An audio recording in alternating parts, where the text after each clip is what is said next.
అతిథి మహాశయ, నేటిదాకా మీరు మీ పేరైనా చెప్పలేదే? దేవి వనకన్య, నీకు నా పేరేమిటో తెలియకపోవడం ఒక విధంగా మంచిదేనేమో. ఎందుకని? ఎందుకన్నానంటే పేరేమిటోననేది తెలిసాక పరిచయం పెరుగుతుంది కదా. పెరుగుతుంది. అయితే పరిచయం పెరిగితే మనం ఇంకా అవుతాం కదా. అందులో తప్పే ఉంటుంది. అలా దగ్గరవడం వల్ల అనుబంధం కలుగుతుంది. అనుబంధం వల్లనేమో బంధాలనేవి పెరుగుతాయి కదా. తత్ఫలితంగా కష్టాలు బాధలు అంతకంతకు ఇంకా పెరిగిపోతాయి. కానీ అలా జరగడం నాకిష్టం లేదు. నేనొక బైరాగిని, ఒక మునిని. అనుబంధం పెంచుకుని ఆపదలో చిక్కుకోదలుచుకోలేదు. గతంలో అటువంటి చేదు అనుభవం ఒకటయింది. మీకిట్టమున్నా లేకపోయినా కూడా నాకు మాత్రం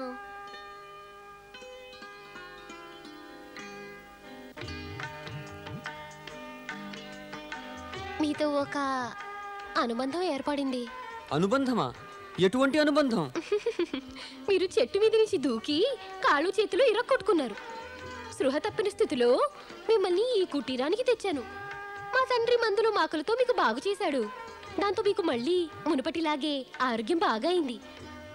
మరి ఇదంతా జరుగుతున్నప్పుడు ఇన్ని దినాలుగా మన ఇద్దరము ఒకటై ఉన్నాం, దగ్గరయ్యాం.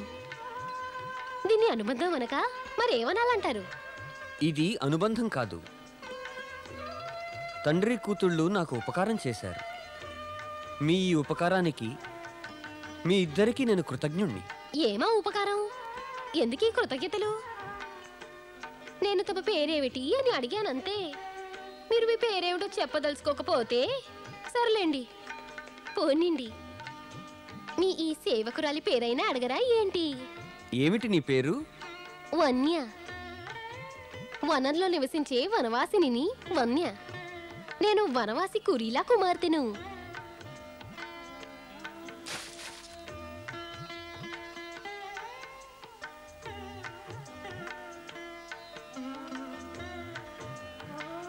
నమస్కారం అయ్యా. మీరెంతో శ్రమపడి నాకు చికిత్స చేశారు. మీరు నాకు చేసిన ఈ ఉపకారానికి నేను ఎంతో కృతజ్ఞుణ్ణి.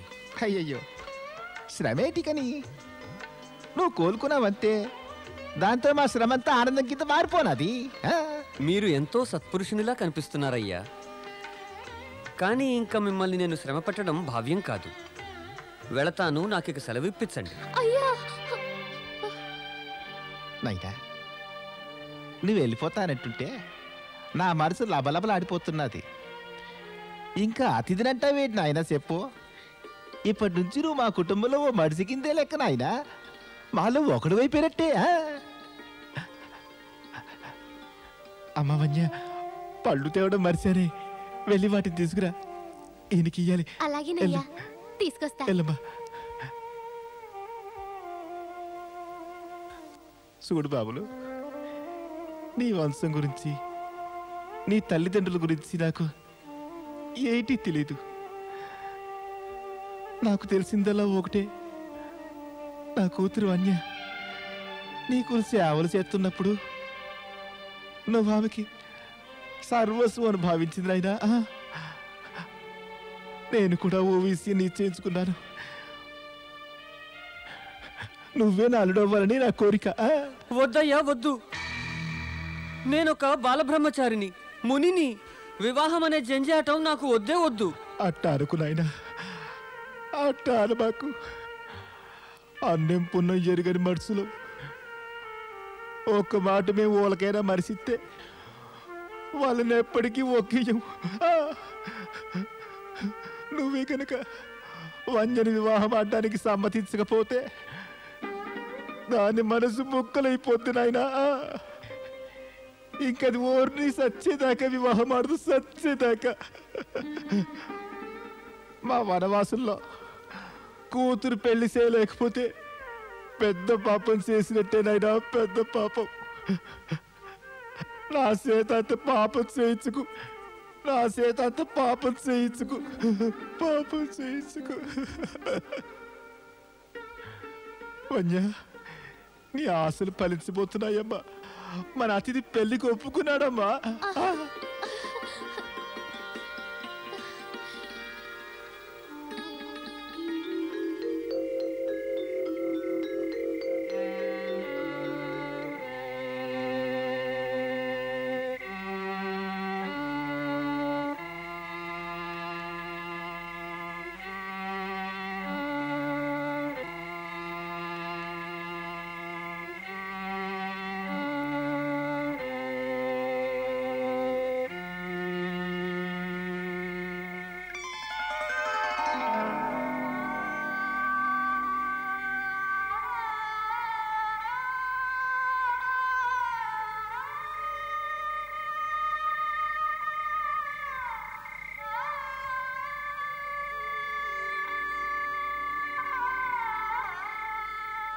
వన్య కురీలా చేసిన ఉపకారానికి చెయ్యెత్తి మొక్కుతూ నేనింక వెనువెంటనే ఇక్కడి నుంచి బయలుదేరి వెళ్ళిపోవాలి.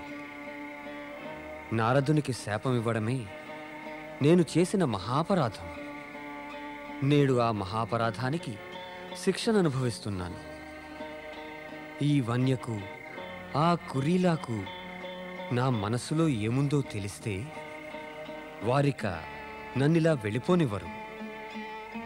ఇక నేను వెంటనే ఇక్కడి నుంచి వెళ్ళిపోవాలి.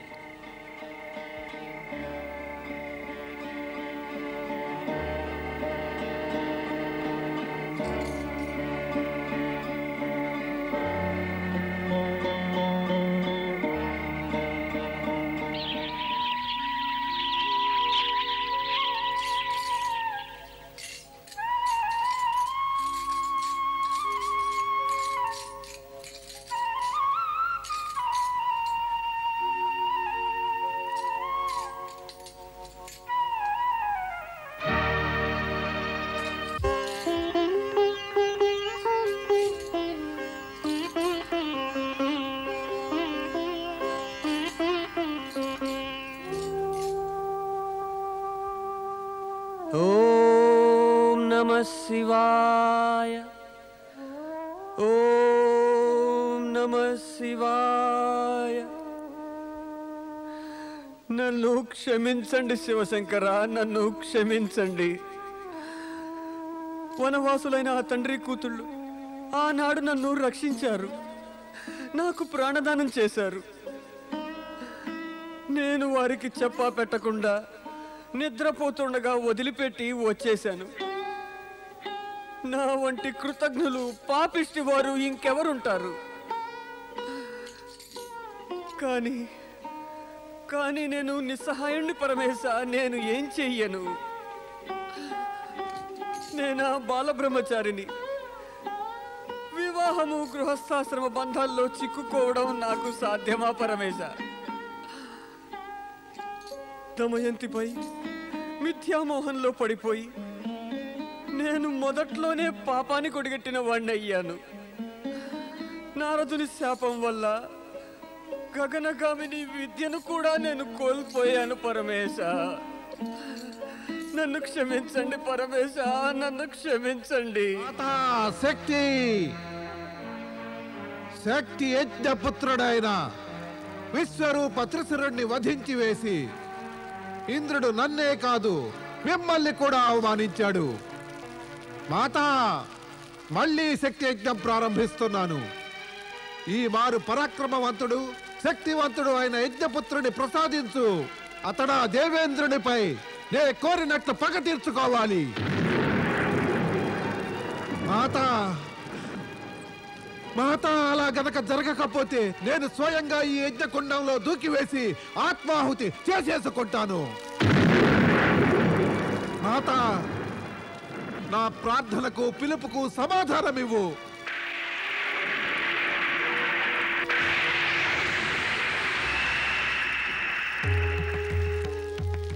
శక్తి ఉపాసక త్వష్ట, నీ హృదయమంతా ఈ యజ్ఞకుండంలాగానే ప్రతీకార జ్వాలలతో దహించిపోతోంది. ప్రతీకారం తండ్రైతే హత్యా కుతంత్రాల గర్భం నుంచి ప్రతీకారం అనే రాక్షసుడే జన్మిస్తాడు సుమా. అప్పుడు ఈ జగతిలో అందరికీ కూడా అరిష్టమే కలుగుతుంది. ఉచితమేమిటంటే నీవిక ప్రతీకార భావనను మనసులో పెట్టుకోకు. నీ సిద్ధుల ఉపయోగాన్ని జన కళ్యాణానికై చెయ్యి. కాదు కాదు శక్తిమాత, కాదు. నేను ఆ ఇంద్రుణ్ణి బాగా శిక్షించి ప్రతీకారం తీర్చుకునేటంత దాకా నా మనసు ఏమాత్రం శాంతించదు మాత. జన కళ్యాణం కోరే భావన ప్రశాంత హృదయంలోనే ఉత్పన్నం కాగలదు మాత. అందువల్ల మొదటగా నాకు ఈ యజ్ఞకుండం నుంచి ఒక యజ్ఞపుత్రుని వెంటనే ప్రసాదించు. అతడి ఇంద్రుణ్ణి, అతడి స్వర్గాన్ని కూడా అస్తవ్యస్తం చేసి నా హృదయానికి ఎంతో శాంతి కలిగించాలి మాత. మాత, నీవు గనక అలా చేయకపోతే నేను ఈ క్షణమే ఈ యజ్ఞకుండంలో దూకి వేసి భస్మం అయిపోతాను. ఆగు ఓ త్వష్ట. ఆత్మహత్య వల్ల ఏ సమస్యకు సమాధానం లభించదు. నీవు గనక ప్రతీకార భావనను త్యజించకపోతే నేనింకా నీవడిగిన కోరికను నెరవేర్చక తప్పదు. కానీ దీనికి పరిణామం అరిష్టాన్ని కలిగిస్తుంది. ఇప్పుడిక నీ యజ్ఞకుండం నుంచి సమస్త రాక్షసుల తిరుగాడే ఆత్మలన్నీ కలిసి ఏకమై విశాలకాయుడైన నీ యజ్ఞపుత్రుని రూపంలో జన్మిస్తాయి. నీ యొక్క యజ్ఞపుత్రుడు అత్యంత బలశాలి, వినాశకుడై జన్మిస్తాడు. ఒక మాట మళ్ళీ ఆలోచించుకో త్వష్ట. నేను ఆలోచించుకున్నాను మాత. ఒక మాట మళ్ళీ ఆలోచించుకో. బాగా ఆలోచించుకున్నాను. ఆ ఇంద్రుడిపై నాకు కావలసినట్టుగా పగ తీర్చుకోగలిగిన శక్తివంతుడైన యజ్ఞపుత్రుణ్ణి తప్పక పొంది తీరుతాను. దాని పరిణామం ఎంత వినాశకరమైనా సరే. మహాప్రళయ సాక్షిణి స్వాహ, సర్వమృత్యు నివారిణి స్వాహ, మాతృకా వర్ణ రూపిణి స్వాహ, త్రికోణాంతర దీపిక స్వాహ, అనేక కోటి బ్రహ్మాండ జనని స్వాహ, లోకయాత్రా విధాయిని స్వాహ, భావాభావ వివర్జిత స్వాహ.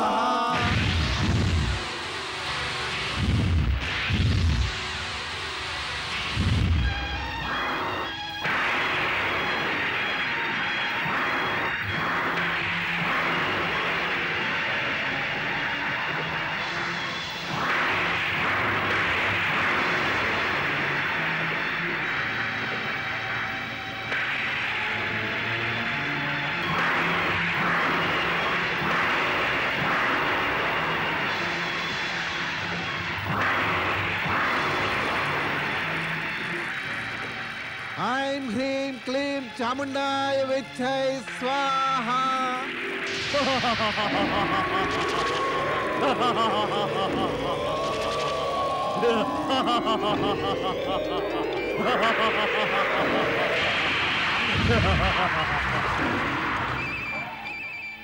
నా యజ్ఞపిత త్వష్ట ప్రణామం. మీరు ఆవాహన చేసిన సమ్మేళన శక్తితో నేను తమ యజ్ఞపుత్రుణ్ణైన వృతాసురుణ్ణి అవతరించా. చెప్పండి, నాకేమి ఆజ్ఞనిస్తారు? ధన్యులం మాత, శక్తి మేము ధన్యులం. నా యజ్ఞపుత్రుడైన వృతాసురుడు తప్పకుండా నా కోరికలన్నింటినీ తీర్చగలుగుతాడు.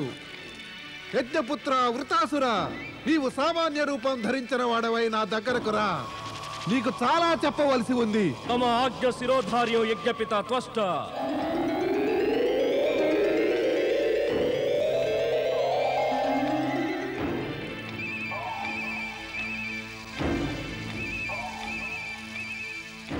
నా ప్రణామం స్వీకరించండి యజ్ఞపిత. నన్ను ఆజ్ఞాపించండి. నన్ను ఇప్పుడేం చేయమంటారు? వత్స వృతాసుర, నా హృదయం లోపల దుష్ట ఇంద్రుడు అంటే ప్రతీకార జ్వాలలు రేగాయి. ఆ దుష్ట ఇంద్రుడు ఇంతకు ముందు ఈ యజ్ఞకుండంలో ఉత్పన్నమైన నీ యొక్క యజ్ఞభ్రాత త్రిశురుణ్ణి మోసం చేసి వధించాడు. దానికి నీవు పగ తీర్చుకోవాలి. నేను తక్షణమే వెళ్ళి ఆ ఇంద్రుణ్ణి కాలరా చేస్తాను. వద్దు వృతాసుర, వద్దు, అలా చేయవద్దు. ఎందుచేత యజ్ఞపిత? ఎందుకంటే నీ యజ్ఞభ్రాత అయిన త్రిశురుడు నా మాట వినక భయంకర తప్పు చేశాడు. అటువంటి తప్పు నిన్ను నేను చెయ్యనివ్వను. ఏమా తప్పు? నేను త్రిశూరునికి అప్పుడే చెప్పాను, ఆ ఇంద్రుడిని దండించేందుకు ముందుగా నీవు బ్రహ్మ నుంచి అమరత్వాన్ని వరంగా పొందాలి అని. కానీ త్రిశూరుడు నా ఆదేశాన్ని లక్ష్య పెట్టలేదు. అతన్ని ఇంద్రుడు మోసంతో చంపివేశాడు. నేను ఆ ఇంద్రుడిని వదిలిపెట్టను యజ్ఞపిత. అతడు నా చేతిలో హతమవుతాడు. అలా చేయటానికి ముందు నీవు వనంలో ఏదైనా ఏకాంత స్థలానికి వెళ్ళి బ్రహ్మదేవుని ఆరాధిస్తూ వెంటనే తపస్సును ప్రారంభించు. నీవు కోరబోయే వరాన్ని ఆ బ్రహ్మదేవుడు నీకు ఇచ్చి తీరేంత వరకు తపస్సు చెయ్యి. వత్స, ఏం అలా ఉన్నావు? నేను తమరి ఆజ్ఞను శిరసావహిస్తాను యజ్ఞపిత. కానీ ఏమిటి వృతాసురా? ఏం లేదు, మీరు నాకిప్పుడే అవకాశం ఇస్తే మన శత్రువు ఇంద్రునికి చూపిస్తాను. వరం లేకపోయినా నేనెంత శక్తిశాలినో. ప్రియ వృతాసురా, నీ శక్తి తెలియనిది కాదు. ఆ ఇంద్రుడు ఎంతటి మోసగాడో కూడా నాకు బాగా తెలుసు. అతడు దుష్టుడు, మోసగాడే కాదు, చతురుడు కూడా. అతడు నీ దౌర్బల్యాన్ని కనిపెట్టేస్తాడు, దాన్ని చక్కగా ఉపయోగించుకొని ఆ ప్రకారం నీపై దాడి చేస్తాడు. అందుచేత నేను చెప్పేదేమిటంటే, శత్రువుని దుర్బలుని చేయాలంటే నీవు శక్తిశాలివి కావాలి. ఆ బ్రహ్మదేవుని నుంచి నీవు వరం పొందు. తమ ఆజ్ఞ శిరసావహిస్తాను యజ్ఞపిత. ప్రణామం.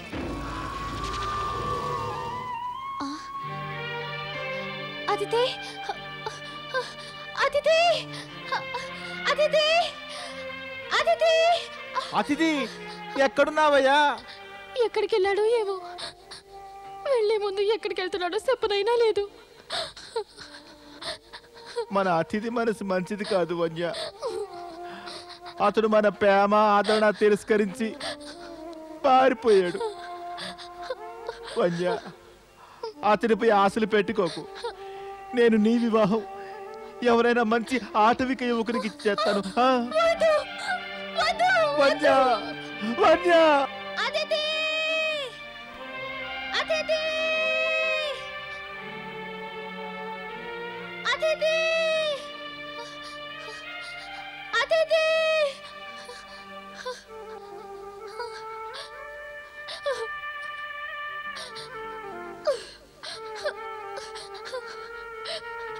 నాకు నీపై విశ్వాసం సడలిపోయింది అతిథి.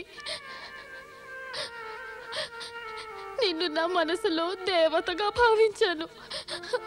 నీవేమో కనీసం వెళ్లే ముందు చెప్పనైనా చెప్పలేదే. ఎందుకు? ఏ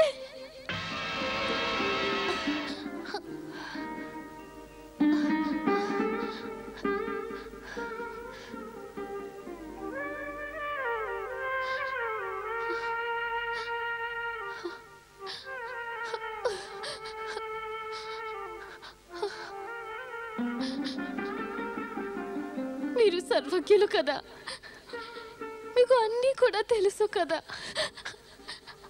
ఆయనను ఎందుకు వెళ్ళనిచ్చారు? ఆయనను ఎందుకు వెళ్ళనిచ్చారు? ఆయనను ఎందుకు వెళ్ళనిచ్చారు? వన్య,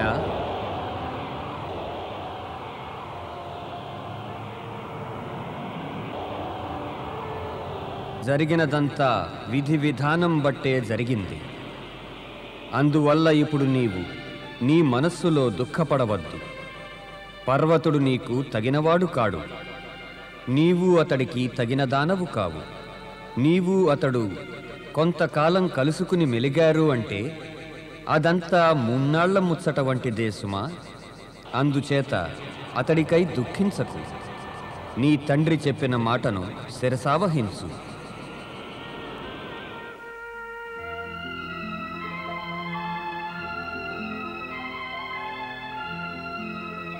వన్య, నా బంగారు తల్లి. అయ్యా, ఇప్పుడు నీవు ఎలా చెప్పితే నేను అలాగే చేస్తాను. పద, పరమేశ్వరుడు దయ తెలిస్తే అంతా చక్కబడుతుంది. పద. ఆగు, ఎక్కడికి వెళ్తున్నావు? సంజయ్ సేన మహారాజును చూడడానికి. నేను ఒక మునిని. నా వంటి వారు లోనికి వెళ్ళడానికి ఏ అభ్యంతరము ఉండదు. ఉంది, మహారాజు ఆజ్ఞాపించారు. భవనం లోపలికి సాధువులు మునులు ఎవరు ప్రవేశించరాదట. మీరు కంచి వెళ్ళిపోండి. నా మిత్రుడు నారదుడు ఈ భవనం లోపలే ఉన్నాడు. నేను అతన్ని కలుసుకోవాలి. నారదుడా? ఆ మోసగాడు పాపిష్టి వానర ముఖుడైన నారదుడే మా రాకుమారి దమయంతి యొక్క జీవితాన్ని నాశనం చేశాడు. అతడి పేరెత్తడం కూడా పాపమే. నీవు ఇక్కడి నుంచి వెళ్ళిపో. అతడు పాపిష్టివాడో పుణ్యాత్ముడో అనేది వినడానికి నేను ఇక్కడికి రాలేదు. నేను చెప్పాను కదా, నేను అతన్ని కలుసుకోవాలి అంతే. మహారాజా రక్షించండి, మహారాజా, మహారాజా మీ ప్రతిహారుల నుంచి రక్షించండి. ముందు నాకు చెప్పండి, నా మిత్రుడు నారదుడు ఎక్కడ? వినండి మునివర్య, నారదుణ్ణి మా భవనం నుంచి ఏ ప్రకారంగా వెళ్ళగొట్టి పంపించేశామో ఆ విధంగానే మిమ్మల్ని కూడా వెళ్ళగొట్టి బయటికి పంపించవలసి వస్తుంది. అతని పేరు కూడా మా ఎదురు ఎత్తకుండా ఉండటమే మంచిది సుమా. ఎంతటి దుర్దశను కలిగించాడో ఆ నారదుడు మా కుమార్తె దమయంతికి. ఆమె మనసు విరిచేశాడు, మా నుంచి దూరం చేశాడు. రాకుమార్తె అయి ఉండి కూడా ఒక బిచ్చకెత్తిలా జీవితం గడపవలసి వస్తోంది. మేము కావాలంటే ఇటువంటి అపరాధానికి నారదుడికి మరణ శిక్ష విధించేవాళ్ళి. కానీ మా దమయంతి కూడా అతడితో పాటు ప్రాణాలు విడుస్తుందేమో అనే భయం వల్ల మేము అతన్ని ఏమీ చెయ్యకుండానే విడిచిపెట్టాం. ఇంతకీ ఓ మాట చెప్పండి, వారిద్దరూ ఎక్కడున్నారు? మేము నీకేమీ చెప్పము. దయచేసి ఇంకా ఇక్కడి నుంచి వెళ్ళిపో.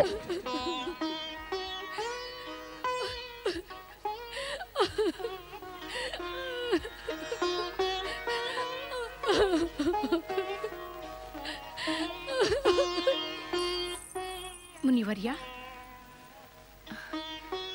నేనివాళ రాజకుమారి దమయంతిని చూడడానికి ఆమె కుటీరానికి వెళ్ళబడుతున్నాను. మీరు కూడా నా వెంట రండి. పద. ఓ శివశంకర, ఎవరినైతే నేను నా మనసులో భర్తగా వరించుకున్నానో వారికి నా ముఖం చూడటం కూడా ఇష్టం లేదు. తన బ్రహ్మచర్య వ్రతాన్ని కాపాడుకోవడానికి నా నుంచి దూరంగా ఉంటున్నారు. ఓ ప్రభు, దయచేసి వారి మనసులో నా యందు తమరు దయాభావనను మేలుకొలపండి. దానివల్ల నాకు ఆయన సేవ చేయడానికి అవకాశం లభిస్తుంది. ఓం నమః శివాయ. ఓం నమః శివాయ. రాజకుమారి, నారదుల వారి ఆప్తమిత్రులు పర్వతముని మిమ్మల్ని చూడగోరుతున్నారు.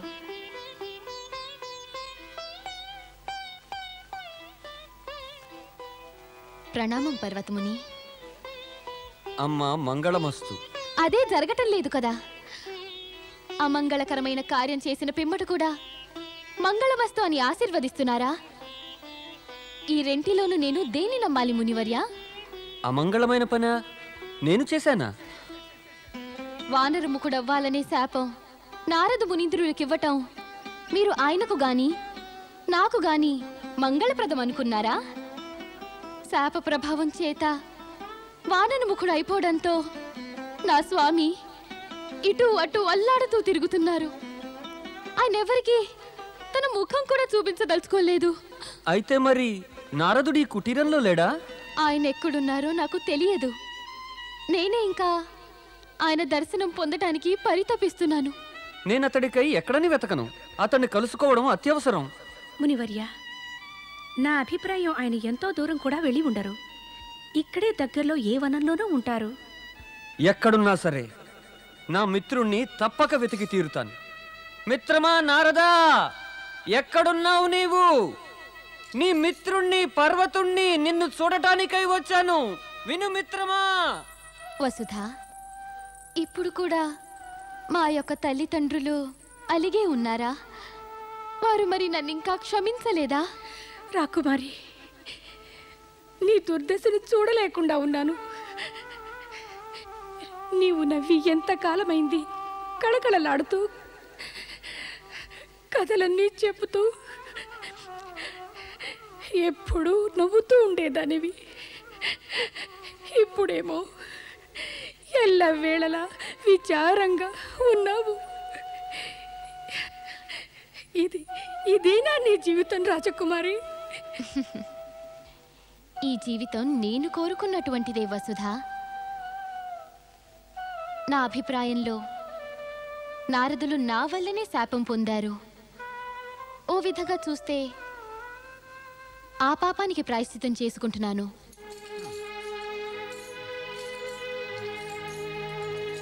మిత్రమా నారదా,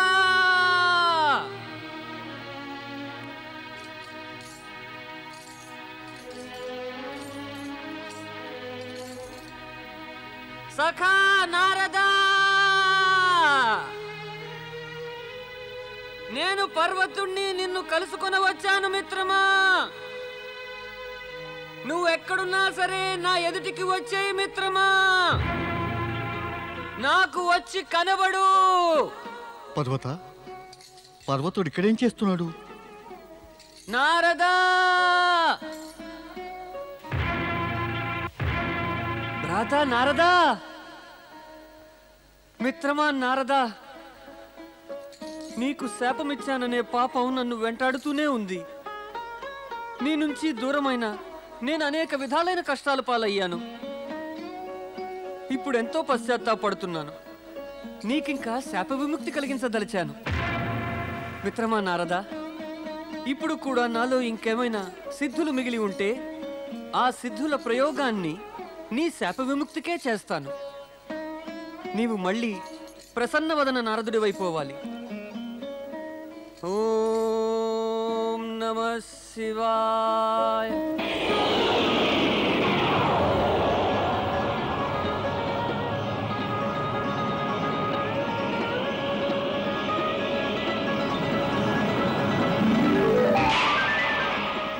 నారాయణ నారాయణ.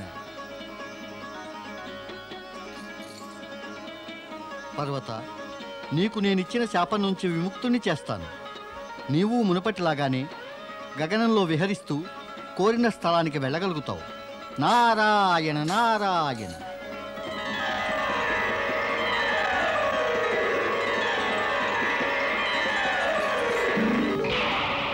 నాకు శాప విముక్తి కలిగింది.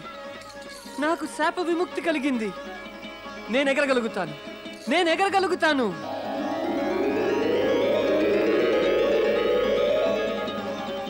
మిత్రమా నారదా, నీవు ధన్యుడవు.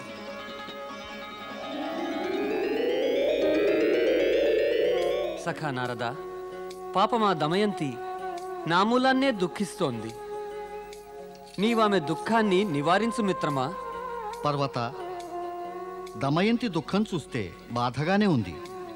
కానీ ఆమె కోరిక తీర్చడం మాత్రం నా వల్ల కాదు సుమా. పరమపిత బ్రహ్మదేవులు నాచే బాలబ్రహ్మచారిగా ప్రతిజ్ఞ చేయించారు. ఆ ప్రతిజ్ఞాభంగం చేస్తే ఏమైందో నీకు తెలిసింది కదా. ప్రతిజ్ఞాభంగం వల్ల పరిణామం ఎంత భయంకరమో ఇంక నీవే ఆలోచించు. నేను హెచ్చరికతో ఉంటాను మిత్రమా. లోకంలో కోట్లాది ప్రజలకు తెలియదు. కష్టాల పాలైతే వారి కష్టాలన్నీ అన్నమాటను నిలబెట్టుకోనందువల్లనే కలిగాయని. తెలియని తనం వల్ల నేను కూడా అటువంటి తప్పే ఒకటి చేశాను నారదా. ఒక వనకన్య తన హృదయాన్నే నాకు సమర్పించి వేసింది. కానీ నా బ్రహ్మచర్య వ్రతం కాపాడుకోవడానికి ఆమెను వదిలిపెట్టి రావాల్సి వచ్చింది. కానీ నీవు దమయంతి అకుంఠిత దీక్షకు ఏదైనా ఉపాయం చూడు మిత్రమా. దమయంతి వంటి మహాసాధ్విని, నారీ శిరోమణిని దుఃఖపెట్టిన పాపం నాపై వేసుకోలేను. నేనామెకు పరిస్థితిని అంతటినీ వివరంగా చెప్పి నచ్చచెప్పటానికి ప్రయత్నిస్తాను. పర్వతముని తన మిత్రుడు నారదుల కోసం అడవి వైపుగా వెళ్ళారు.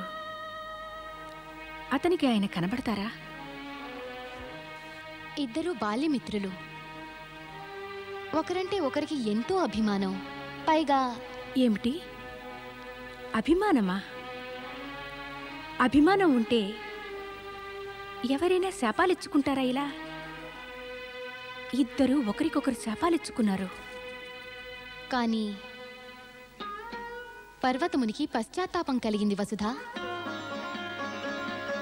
పశ్చాత్తప్తులు ఇద్దరు ఇటే వస్తున్నారు.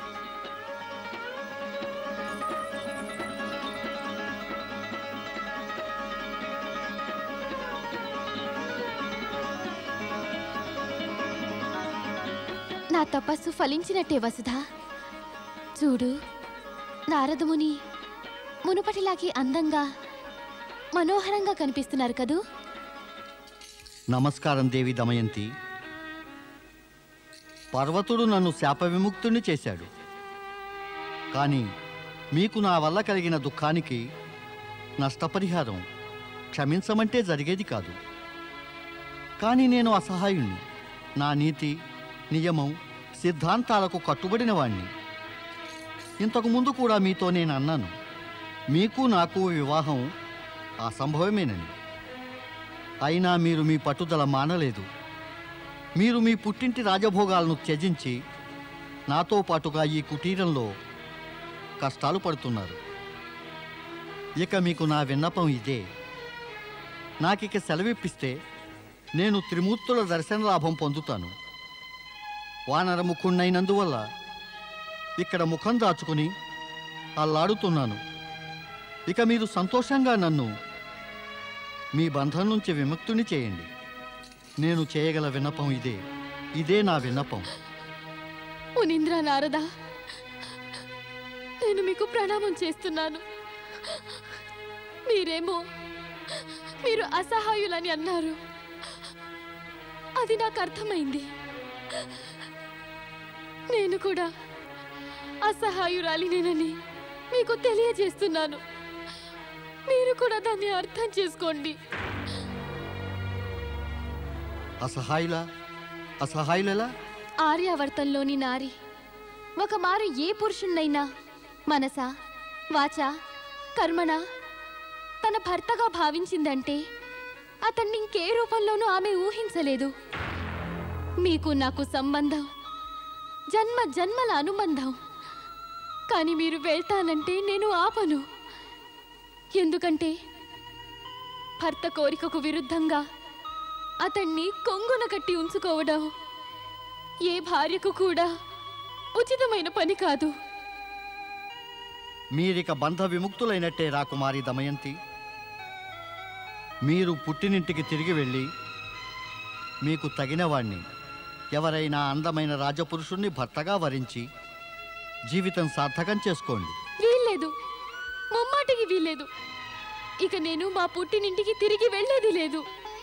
ఇక్కడే మీ కుటీరంలోనే ఉంటూ సన్యాసినిగా నా జీవితం గడుపుతూ ఉండి జీవితాంతము శివారాధన చేస్తూ ఉంటాను. ఇక సంతోషంగా వెళ్ళండి స్వామి, సంతోషంగా వెళ్ళండి. నాకై ఏమాత్రం విచారించకండి. ఇకపై శివశంకరుడే నా రక్షకుడు, నన్ను కాపాడేవాడును.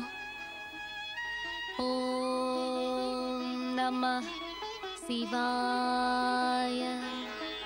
ఓం నమః శివాయ. నారాయణ నారాయణ. జయ జయ బ్రహ్మదేవ. ఓం బ్రహ్మణే నమః. ఓం బ్రహ్మణే నమః. ఇప్పుడు ఒక కొత్త రాక్షసుడు కఠోర తపస్సు చేసి ఇక వరాన్ని పొందటానికి సిద్ధం అవుతున్నాడు. ఎప్పటిలాగే వరం సంపాదించుకుని ఉపద్రవం తెస్తాడు, జనులందరినీ పీడిస్తాడు, ఆపై స్వర్గాన్ని కూడా ఆక్రమిస్తాడు. ఇక మీదట దేవేంద్రుడు ఎంతో జాగ్రత్తగా ఉండవలసిందే.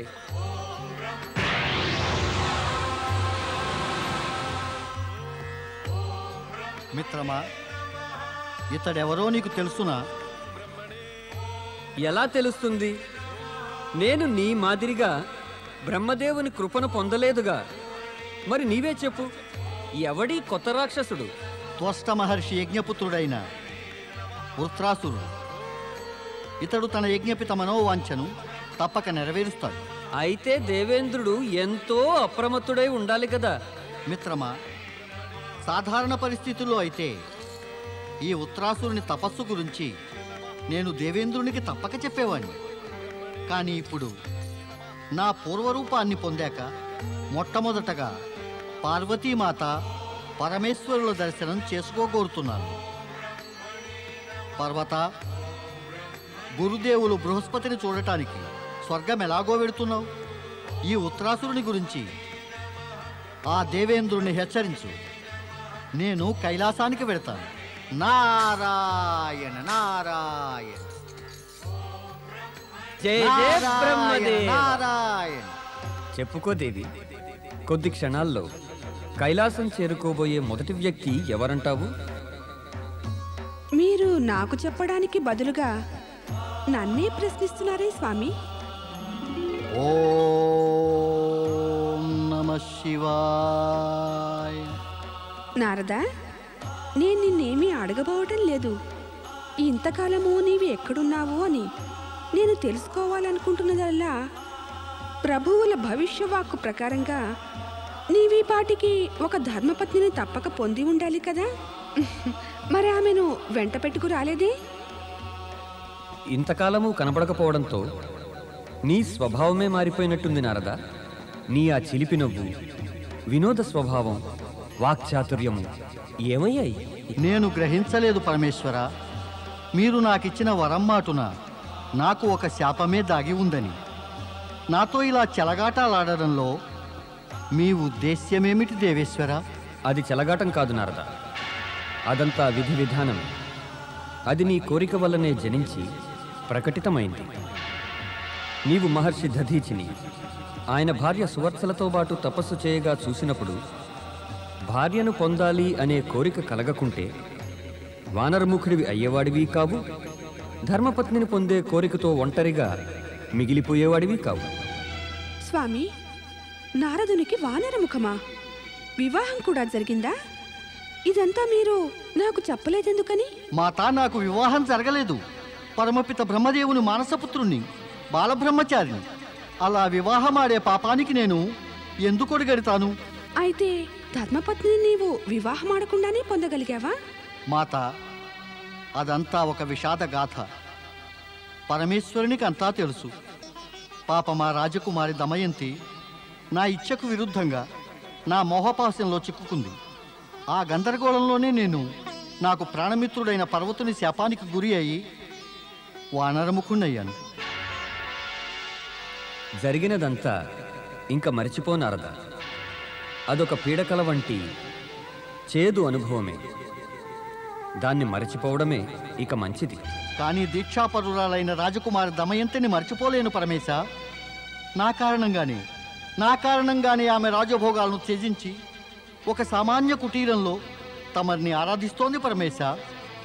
ఆమె కష్టాలను తీర్చండి పరమేశ. ఆరాధన వల్ల ఎన్నడూ కష్టాలు కలగవు నారదా. భక్తుడివై కూడా నీవు ఈ శాశ్వత సత్యాన్నే ఎరుగవాలి. ఆ మహాసాధ్వికి తన ఆరాధనకు ప్రతిఫలం తప్పక ఇస్తాం.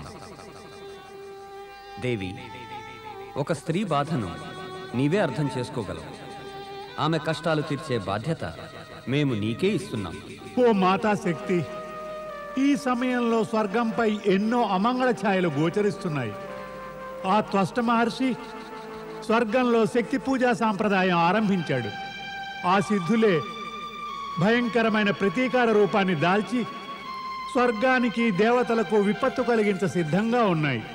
ప్రణామం గురు బృహస్పతి. గురుదేవ, ఈ పాటికి తమరు తమ దివ్యదృష్టితో అంతా చూసే ఉంటారు. త్వష్ట మహర్షి యజ్ఞపుత్రుడైన వృత్రాసురుడు బ్రహ్మదేవుని ప్రసన్నుణ్ణి చేసుకోవడానికి పర్వత శిఖరంపై కఠోర తపస్సు చేస్తున్నాడు. పర్వత, నీవా? ఇంతకాలంగా నువ్వెక్కడున్నావు? అదంతా తమకు నేను తర్వాత సావకాశంగా వివరిస్తాను గురుదేవ. కానీ ప్రస్తుతం మనం దేవేంద్రుణ్ణి వృత్రాసురుడి గురించి హెచ్చరించడం అత్యంత అవసరం. నాకు తెలుసును పర్వత. తమ వివేకాన్నే కోల్పోయినప్పుడు ఎవరినైనా మనం ఎలా హెచ్చరించగలం? త్వష్ట ఋషి గురించి నేను మాటి మాటికి హెచ్చరించినా ఇంద్రుడు ఏమీ లక్ష్య పెట్టలేదు. ఆపై త్రిశురుణ్ణి వధించాడు. ఇప్పుడు శక్తిశాలి వృత్రాసురుడు బ్రహ్మదేవుని వద్ద వరం పొందిన పిమ్మట త్వష్ట ఋషి పక్షాన పగ తీర్చుకుంటాడు. అందువల్లనే నేను శక్తిమాతను ప్రార్థిస్తున్నాను. గురుదేవ, మరొక్క ప్రయత్నం చేయండి. ఆ దేవేంద్రుణ్ణి మళ్ళీ ఒక మాట హెచ్చరించండి. ఒకవేళ ఈ మారు అతడు జాగరూకుడై తన రక్షణకు తగిన చర్య తీసుకుంటాడేమో. నీవింతగా అడుగుతున్నావు గనక ప్రయత్నించి చూస్తాను. జై గురుదేవ.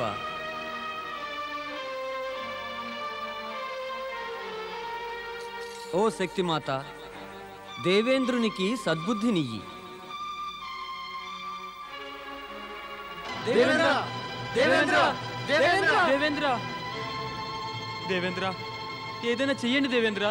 త్వష్ట ఋషి యజ్ఞపుత్రుడు ఉత్తరాసురుడు కఠోర తపస్సు చేస్తున్నాడు. అతడు బ్రహ్మదేవుని ప్రసన్నుని గావించి వరాన్ని తప్పక పొందు తీరుతాడు.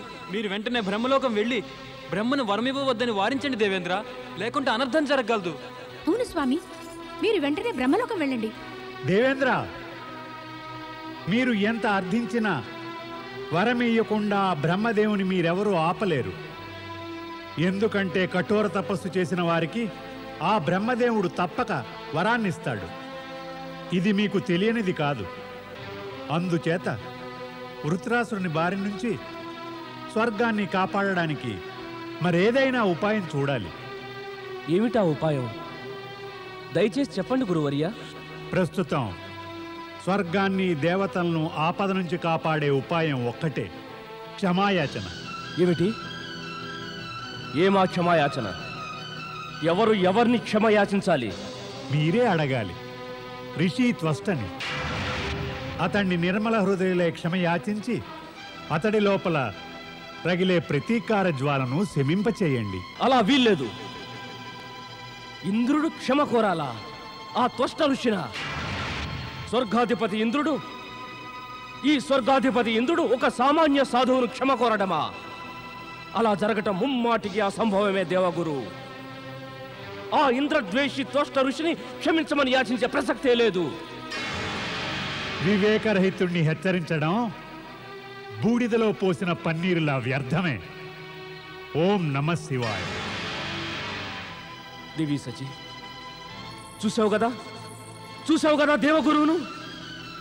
ఇప్పుడు ఆయన మన శ్రేయోభిలాషి కానే కాదు. ఆయన ఆ త్వష్ట ఋషిని పొగుడుతున్నారు. ఇకపై దేవగురువు నుంచి ఏదైనా ఆశించడం అనేది వ్యర్థమే. మీరు ముగ్గురు పెడబొబ్బలు పెట్టకపోతే ఏదో ఉపాయం చూడకపోయారా? ఆ దుష్ట వృత్రాసురుని తపస్సు భంగం చేయడానికి మీరు మీ దివ్య శక్తులను ఉపయోగించవచ్చు కదా. వెళ్ళండి, వెళ్ళి మీ శక్తులను ప్రయోగించి అతన్ని నాశనం చేయండి. మరొకండి, ఇప్పుడు మనకున్నటువంటి ఏకైక లక్ష్యమల్లా త్వష్ట ఋషి సిద్ధులన్నిటినీ నాశనం చేయడమే. మీ ఆజ్ఞను పాటిస్తాం దేవేంద్ర. ఓం బ్రహ్మణే నమః. ఓం బ్రహ్మణే నమః. ఓం బ్రహ్మణే నమః. ఓం బ్రహ్మణే నమః. ఓం బ్రహ్మణే నమః. ఓం బ్రహ్మణే నమః. ఓం బ్రహ్మణే నమః. ఓం బ్రహ్మణే నమః. ఓం బ్రహ్మణే నమః. ఓం బ్రహ్మణే నమః. ఓం బ్రహ్మణే నమః. ఓం బ్రహ్మణే నమః. నారాయణ నారాయణ. ఓం బ్రహ్మణే నమః. ఓం బ్రహ్మణే నమః. ఓం బ్రహ్మణే నమః.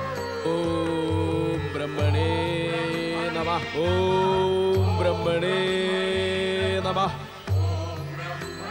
ఓం బ్రహ్మణే నమః. ఓం బ్రహ్మణే నమః. ఓం బ్రహ్మణే నమః. ఓం బ్రహ్మణే నమః.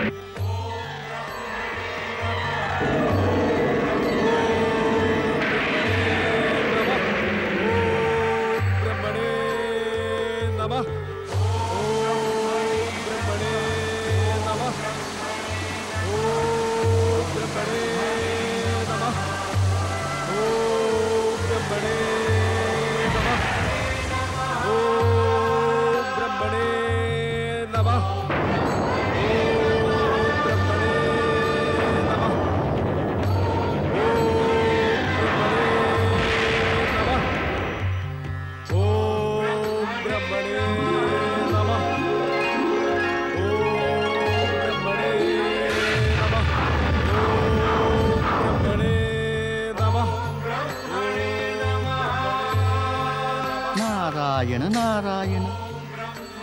వృత్రాసురుని మంటల బాణాలే దేవతలను పారద్రోలితే ఇతడికి వరం పొందే అవసరం ఏమిటో?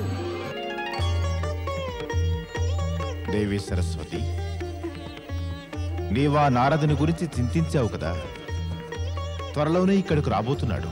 అయితే నారదుడు ఇంతకాలము ఎక్కడున్నాడు? ఆ ప్రశ్న నీవు నారదుణ్ణే అడుగు. బ్రహ్మదేవా, మీ నుంచి పొందిన దివ్య జ్ఞానం మూలంగా నాకొకటి బాగా తెలిసిపోయింది. ఆ నారదుడు మీరు సృష్టించిన మాయాజాలంలో చిక్కుకున్నాడు. అందువల్ల నేనతన్ని ఏమీ అడగను. నారాయణ నారాయణ. రావోయ్ నారద, రా. నీవు ప్రస్తుతం వృత్రాసురుని కఠోర తపస్సును, దాని యొక్క ఫలితాన్ని చూసి వస్తున్నావు. అంతేకాదు, నీకు అనిపిస్తోంది కదా అతనికి నా వరం అవసరం ఏముందని. కానీ నేను అతనికి వరం తప్పక ఇస్తాను. ఎందుకంటే నన్ను ఆరాధించేవాడు నా వరం పొందే అధికారాన్ని కలిగి ఉంటాడు. ఈ నిజం నేను ఎరుగుదును పరమపిత. ఉత్తరాసురునికి తమరి వరం తప్పక లభిస్తుంది. అతడు ఇంద్రునిపై త్వష్ట ఋషి అవమానానికి పగ కూడా తీర్చుకోగలడు. కానీ నాకు ఆశ్చర్యం ఎందుకంటే పరమపిత, మీరు నన్ను ఒక విషయం గురించి ఇప్పటిదాకా ప్రశ్నించలేదు. నేను ఇంతకాలంగా మీ యొక్క సన్నిధికి రాలేదెందుకు అని. ఆ రహస్యం మాకు తెలుసు నారదా. నారదా, నిజం చెప్పాలంటే నీవు కోరికనే విషవలయంలో చిక్కుకొని కొంతకాలం పిమ్మట శివకృప వల్ల ముక్తిని పొందావు. ఇక భవిష్యత్తులో ఇలాంటి తప్పు ఎన్నడూ చెయ్యకు. మాత, ఇటువంటి తప్పును పొరపాటున కూడా చేయను. నా ప్రశ్నలకు సమాధానం లభించింది. ఇక సెలవు తీసుకుంటాను. నేను ఆ శ్రీ మహావిష్ణువు దర్శనానికై ఎంతో ఉత్కంఠతో ఉన్నాను. నారాయణ నారాయణ.